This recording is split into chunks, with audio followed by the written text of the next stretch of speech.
मैं आज जो कहानी पढ़ने जा रही हूँ इसका नाम है रॉन्ग नंबर और इसकी राइटर कोमल प्रजापति जी हैं। एक दिन अमृता के मोबाइल की घंटी बजी। देखने में तो अनसेव नंबर थे। फोन उठाते ही सामने से अनजानी आवाज आई, हेलो कौन?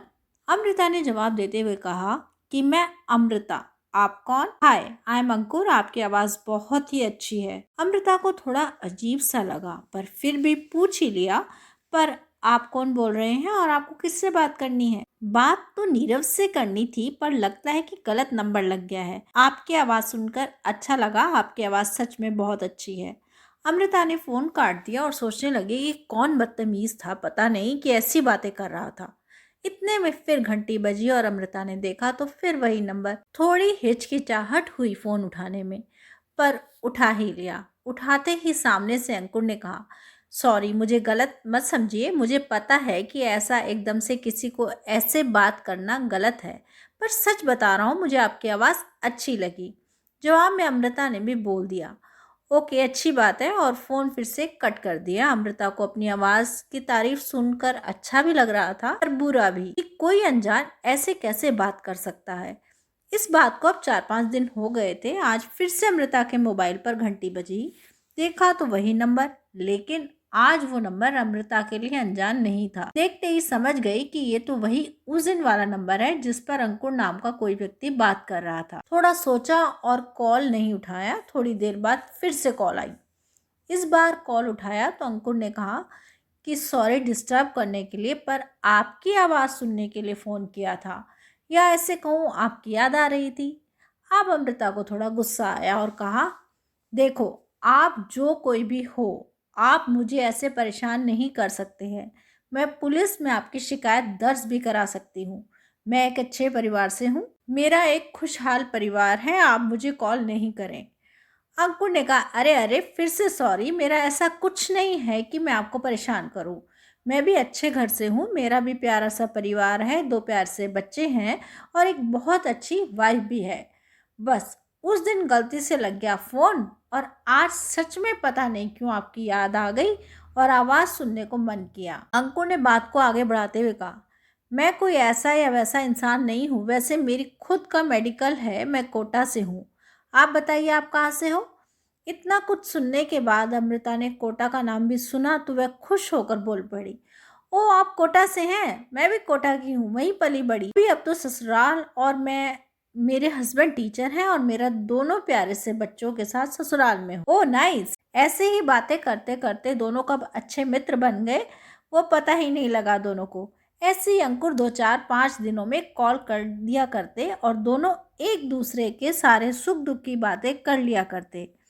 इधर अमृता अपनी सुंदर सी लाइफ अंकुर से शेयर करती, उधर अंकुर अपनी खूबसूरत लाइफ की सारी बातें अमृता से करते। अपनी दोस्ती से बहुत खुश दिन निकल रहे थे दोनों के। ऐसे ही बातें करते करते लगभग 3 साल हो गए और पता भी नहीं चला। अंकुर फोन करता भी अमृता को फोन करने की जरूरत नहीं पड़ती, और अगर अमृता किसी काम से व्यस्त हो तो 4-5 दिन बाद बात हो ही जाती। आखिर दोनों ही अपनी अपनी लाइफ में बिजी भी तो थे। इस बार लेकिन कुछ अलग हुआ। अब के 10 दिन हो गए थे, अंकुर का कोई फोन नहीं आया। वैसे तो अमृता को कभी महसूस नहीं हुआ कि फोन नहीं आया या बात नहीं हुई, पर 10 दिन, इतने दिनों तक अंकुर फोन ना करे ऐसा तो कभी नहीं हुआ। शायद कहीं बिजी होगा, सोचकर अमृता अपने कामों में लग गई। कुछ दिन बाद फिर से अमृता को ध्यान आया कि अब के तो काफी दिन हो गए, अंकुर की कोई खबर नहीं है। सब ठीक तो होगा ना जो इतने दिन हो गए और कोई फोन नहीं आया। अब थोड़ी चिंता और घबराहट होने लगी अमृता को कि क्या हुआ होगा। कई बार तो उसने खुद फोन करके बात करने की सोची, पर कभी उसने सामने से फोन नहीं किया था, बस इसीलिए थोड़ी हिचकिचाहट रही थी। पर अब डर बढ़ गया था, मन में अच्छे बुरे ख्याल आने लगे थे। अमृता ने कई बार फोन हाथ में लेकर रख दिया, पर अब बस अमृता से रहा नहीं गया और उसने फ़ोन कर ही लिया। फ़ोन की घंटी जैसे बज रही थी वैसे वैसे अमृता के दिल की धड़कन भी तेज़ होती जा रही। बहुत देर फ़ोन बजने के बाद सामने से किसी महिला ने फ़ोन उठाया। हेलो, कौन? थोड़ा रुक कर, थोड़ा सोचकर अमृता ने कहा, जी हेलो, क्या मैं अंकुर जी से बात कर सकती हूँ? और झूठ बोलते हुए कहा कि उसने मेडिकल से रिलेटेड बात करनी। महिला ने मर्म आवाज से थोड़ा रोते हुए कहा, मैडम जी, सर की तो अभी एक एक्सीडेंट में डेथ हो गई है। सर का पूरा परिवार जयपुर गया हुआ है, तो आप कुछ दिन बाद फोन करें। इतना कहकर महिला ने फोन रख दिया। पर यहाँ तो अमृता की सुध-बुध सब गायब हो चुकी थी। अधमरी सी हो चुकी अमृता के तो ऐसे पैरों तले जमीन खिसक गई थी। ना तो वो रो सकती थी, ना वो सांस ले सकती थी, जैसे किसी ने गला दबा दिया हो। बड़ी मुश्किल से संभली। जिस इंसान को अमृता नहीं जानती थी, फिर भी बहुत अच्छे से जानती थी, और जो इंसान अमृता को कभी नहीं मिला था, वो अमृता को करीब से जानने लगा था।